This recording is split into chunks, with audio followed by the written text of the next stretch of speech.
Every Friday morning in the peaceful, picturesque English village of Chipping Cleghorn, the local newspaper, the Gazette, is delivered to every doorstep. It's usually filled with mundane notices about sale items, lost dogs, and garden equipment. But on Friday, October 29th, the residents open their papers to find something that sends a shiver of excitement mixed with unease through the community. Tucked away in the personal column is a strange announcement. A murder is announced and will take place on Friday, October 29th at Little Paddocks at 6:30 p.m. Monsieur friends, please accept this, the only intimation. Naturally, the village is buzzing. Is it a joke, a game, a cocktail party gimmick? The residents, driven by intense curiosity, decide they simply must drop by Little Paddocks that evening to see what happens. The house belongs to Miss Letitia Blacklock, a sensible, elderly woman of 60 who lives with her old school friend, the scatterbrained but lovable Dora Bunner, affectionately known as Bunny. Also living there are her two young cousins, Patrick and Julia Simmons, and a young widow named Philippa Hames, who works as a gardener.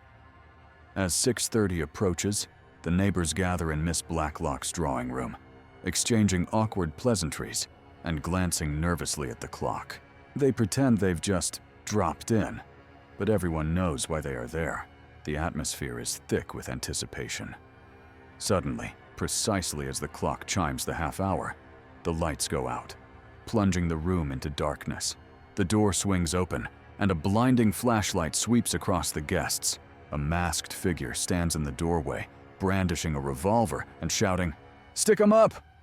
At first, the guests think it's a game, until the gun goes off. 2 bullets whistle past Miss Blacklock, grazing her ear and drawing blood. Then, the intruder turns the gun on himself.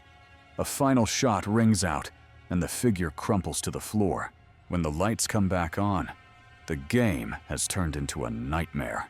Miss Blacklock is bleeding, and the masked man lies dead.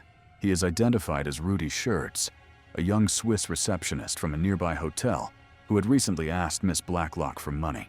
The police initially suspect a burglary gone wrong or a suicide, but something doesn't fit.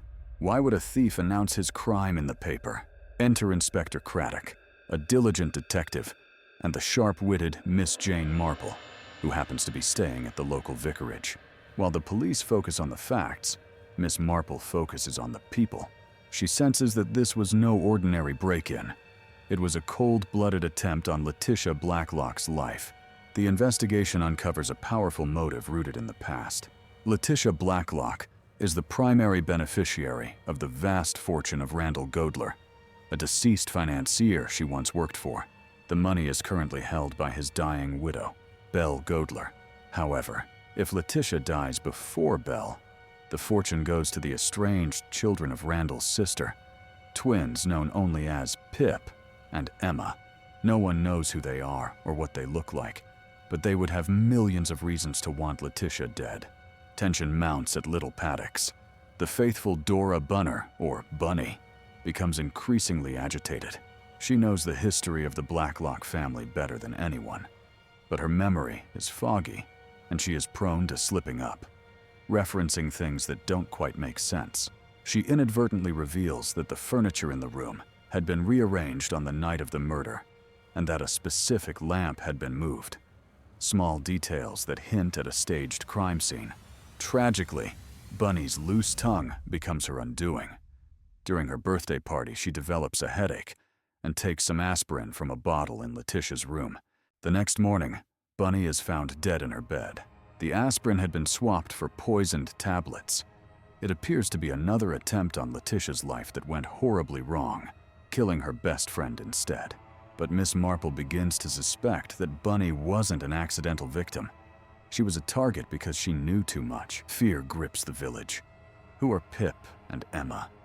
Could they be the cousins, Patrick and Julia? Or perhaps the young gardener, Philippa? Meanwhile, 2 other neighbors, the formidable Miss Hinchcliffe and her timid partner Miss Murgatroyd, are doing some detective work of their own. They were both in the room during the shooting. As they reconstruct the scene, the scatterbrained Miss Murgatroyd has a sudden, terrifying realization. She recalls the sweep of the flashlight and realizes that one person, a specific person, was not standing where they should have been when the shots were fired. Before she can fully reveal the name, a killer strikes again. Miss Hinchcliffe leaves for a moment, and when she returns, she finds Miss Murgatroyd strangled in the yard. The murderer is ruthless and terrified of exposure. The climax arrives at Little Paddocks. Inspector Craddock gathers the survivors, putting pressure on them to reveal their true identities. The truth about Pip and Emma comes out. The Julia Simmons living in the house is actually Emma, an imposter who took the real cousin's place to get close to her potential inheritance. And the quiet gardener, Philippa Hames, is revealed to be Pip, but neither of them is the killer. In a tense confrontation in the kitchen, Miss Marple and the police set a trap. They use the volatile cook, Mitzi, to claim she saw the murderer. This forces the killer's hand. Letitia Blacklock attempts to drown Mitzi in the sink to silence her, but she is seized by the police. Miss Marple reveals the shocking truth. The woman everyone knows as Letitia Blacklock is actually her sister, Charlotte. The real Letitia died of pneumonia years ago in Switzerland. Charlotte, who had suffered all her life from a disfiguring goiter and a tyrannical father, saw a chance for freedom and wealth. She buried her sister as Charlotte and assumed Letitia's identity to claim the Goodler fortune.